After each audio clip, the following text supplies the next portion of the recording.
We've gone over the breakdown of the P&L.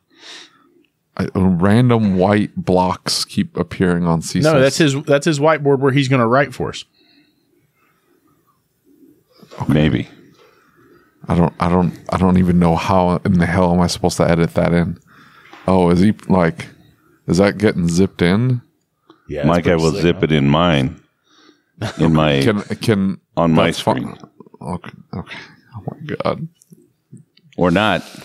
It's giving me anxiety. I don't even know how to get that in. Okay. Michael, we're not using the whiteboard. We don't want Dave to have a conniption fit. So he's close to us. What could be cool is if we could figure out how to put that in a separate channel as a whole. Yes, see if that was a screen share, that'd be different. Like we could do that. If it came in differently, he said they could use it, but maybe for next time. Well, we don't need it. If you need it as a visual aid, you can record just that and then send me the feed of that thing. Okay, by itself. if I can remember. Got it. Okay.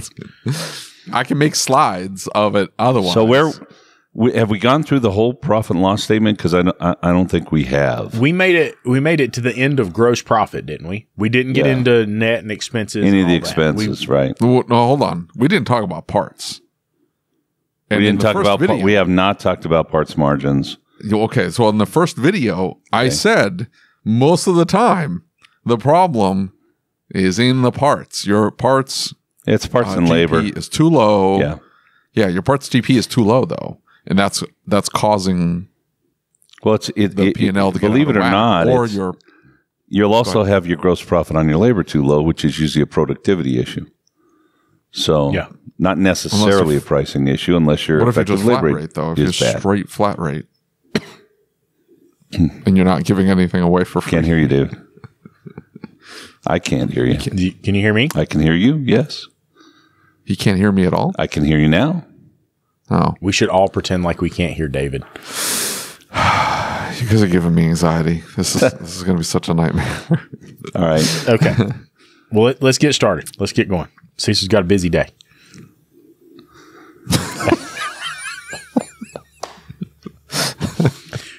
So wait a minute. Did we decide we're talking about parts, or we're talking about down the expense line? We haven't talked about parts. I think it's very essential that we talk about most of the problems happen above the line, not below the line. Okay. Got it. Let's do it. You want me to talk about cost of labor? You want me to start? We talked You about just want me to start talking? Labor. Well, let's talk about parts. So I think we've gone over decently enough the labor side of it, the unloaded and loaded labor side. We can talk about productivity being a factor, especially if they're hourly and there's no direct effective link labor rate, their productivity. Yeah. You talked about effective labor rate and it being the actual labor rate real that you're charging. Right. Yeah.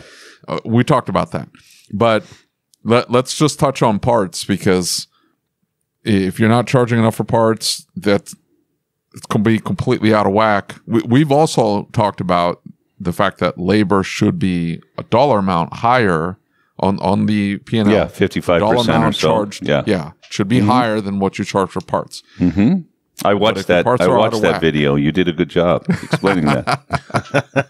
Thanks. But let's talk about parts. How do you fix parts? If parts are too low and your parts, baby, let's talk about. Okay, let's do it. Go. My parts GP is too low. My parts GP is. How do I fix it? Welcome to the industry, right? It's just okay. You fit right in. In fact, let's not even charge for parts. Why? Why charge for parts? Parts is 40% of your profit in many cases. If it's 40% of your business, if it's 45% of your business, margins are a little bit lower on parts than labor. If you lose that money, so I get $1 million company, it's going to do $1 million in business. If the balance is right, $550,000 is going to go to labor, come in for labor, and $450,000 is going to come in for parts. If my parts margin is correct, It's supposed to be, hold on, everybody, because you're going to all die, 58%. That's the parts margin overall, average. And the average shop is probably somewhere around 42%. So I'm missing 16%. Well, if I got $450,000 worth of sales and I'm missing 16% on it, come on, Cecil, what's the math? What is that? $72,000 that I lost? That's $72,000 that didn't come in.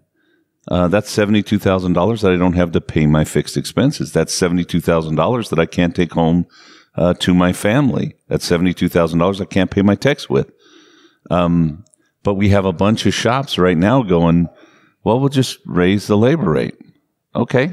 You know, Cecil, I want to point this out while we're on the subject and while we're right here in the subject. Because, I was just talking to Jeremy, who's here today, and we're talking about those percentages. And when we began to talk about the difference between the percentage and what that percentage meant in actual dollars, right? Because you just said that's $76,000. You're talking about the actual number. I think shop owners divide those two things in their head. And they say, well, it's just 40%. It's only 10%. It's not. It's only $20 less on this one ticket. Right. Exactly. But they don't, when you really talk about the numbers and they see the difference that the true dollar amount is at the end, they're like, and we were talking about discounts to friends and family.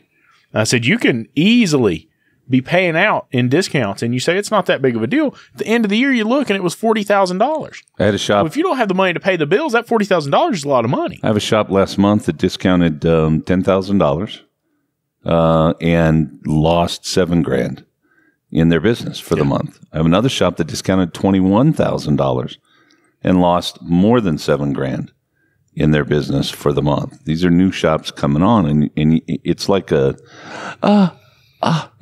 hurts me personally because these guys are starving. These are what kills me, just kills me. You have this on the podcast, on the Facebook group, let's not charge for parts. I'm not getting paid enough. The owner's cheating me. Well, wait a minute. You can't have it both ways. You can't get paid if you're not willing to charge. Not going to happen. Yeah. Parts margin should be 58%. You should use a parts matrix. So when you sell a $1 part, it costs me $1. I sell it for $4. When I do a $10 part, it costs me $10. I sell it for $25. And so I'm marking it up a percentage much higher on the low end than I am on the high end. I had a guy, diesel guy. He'll know if he listens, he'll know who he is.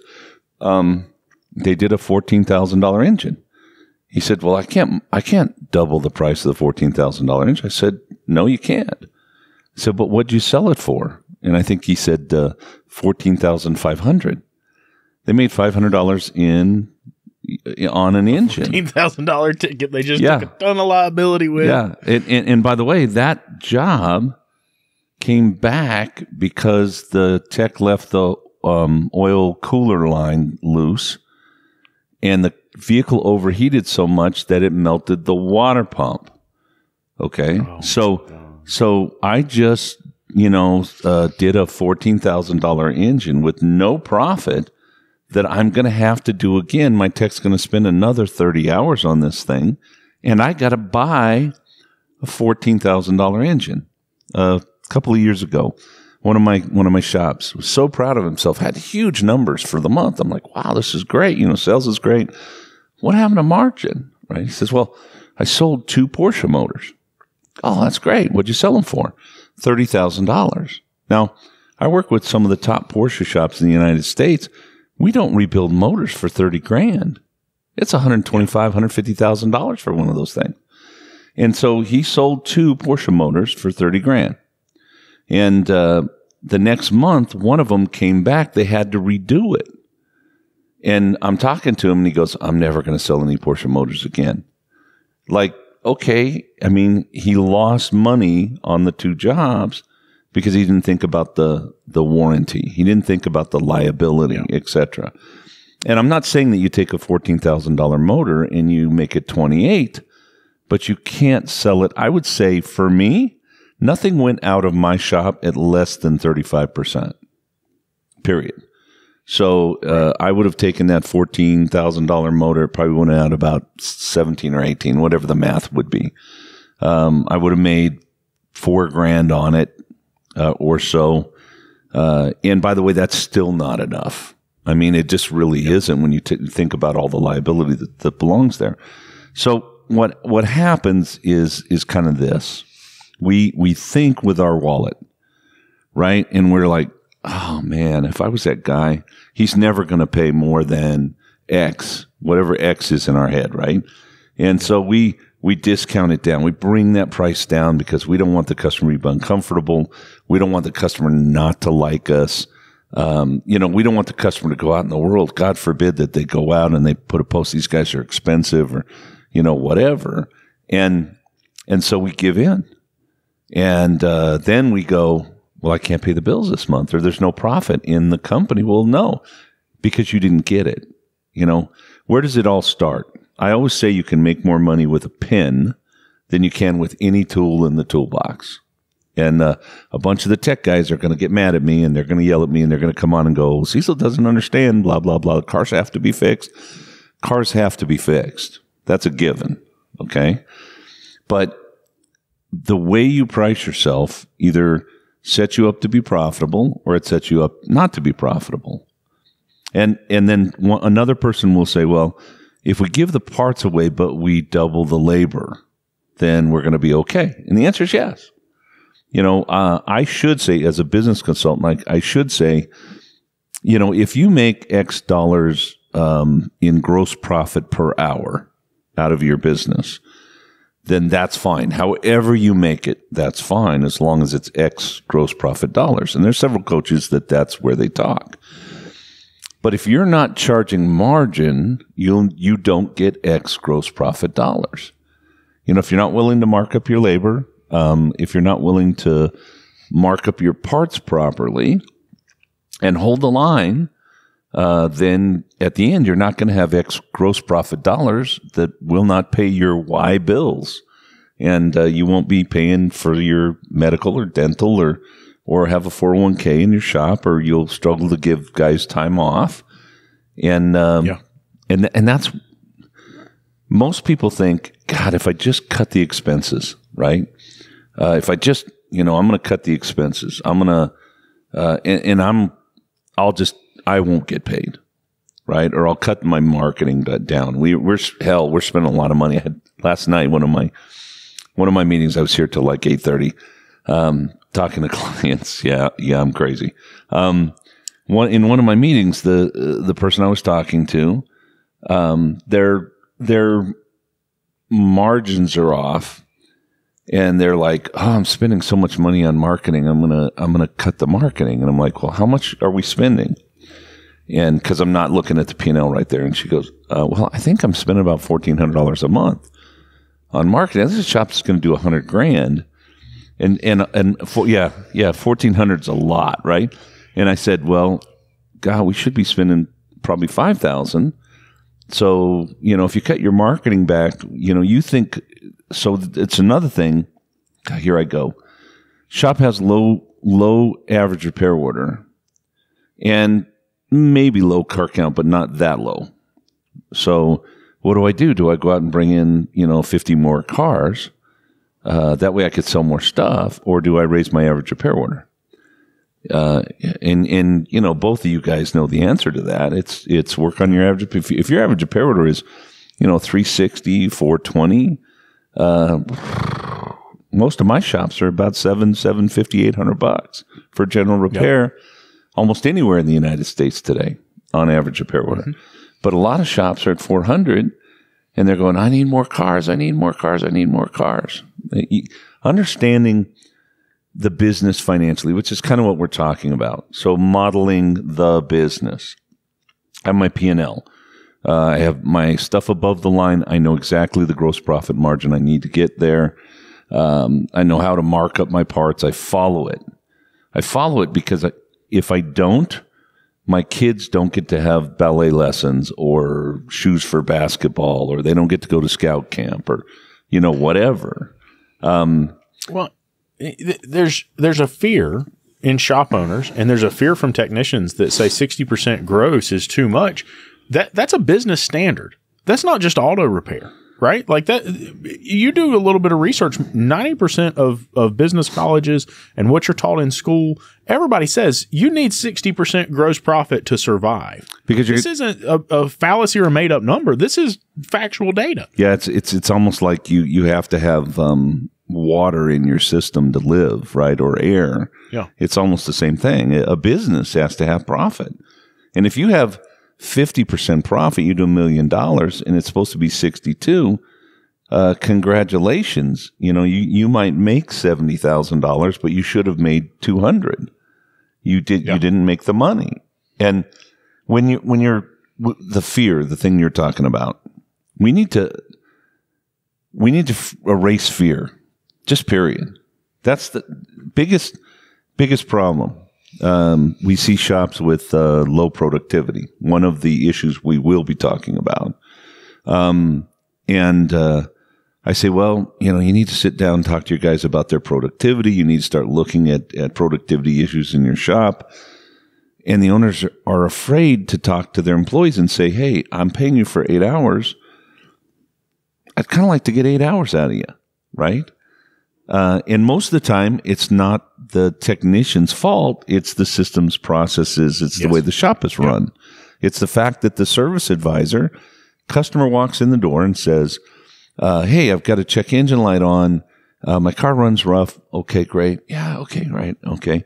Is there anything else? Oh, yeah. The driver's window doesn't roll up and down. And, every third time I stop, the car cuts itself off. Oh, and. So now the owner of the car has given us 4 different things to diagnose, and we're still sticking with the original 1 hour of diagnostic when I know I'm going to be spending 3 or 4 hours on this car.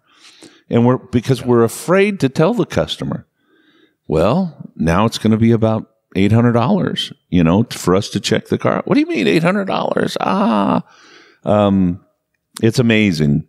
And we keep biting our tail in this industry because there's the guy down the street. Well, look, he's really, really busy. Yeah, he's got a bunch of junk cars lined up.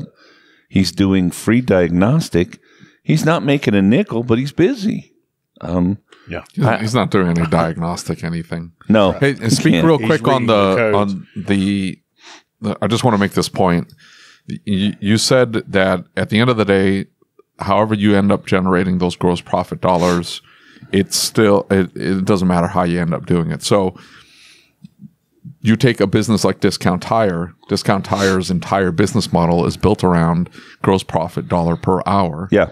So how do they end up making so much money just doing tires? Because you can't charge that much markup on tires. No, but Discount Tire sells tires super cheap. But they don't. Here's the thing. Discount Tires is buying, I don't know, tens of thousands, hundreds of thousands of tires.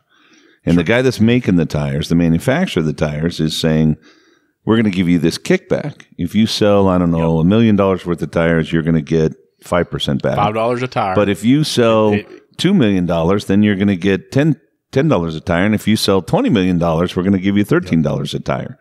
All right. And so there's two different things, and most shops don't understand, nor do they look at it. I'm going to do a brake job. Okay. I've got an hour and a half of labor, let's say $100. So it's $150. And that's going to come in. And I'm going to pay the tech an hour and a half on it, or I might pay him $3 if he's hourly and it takes him 3 hours. But I have a certain gross profit on that labor that comes in. Now I'm going to sell the brake pads and the rotors. And I mark them up and I have a certain gross profit dollar. Let's say that the whole brake job is $550, and I make $200 on that in gross profit dollars. Okay? And that took my guy an hour and a half or maybe 2 hours if he's not real quick. Now I'm going to sell 4 tires. And by the way, in that same hour and a half, I'm not going to sell 4. I'm going to sell 8 tires.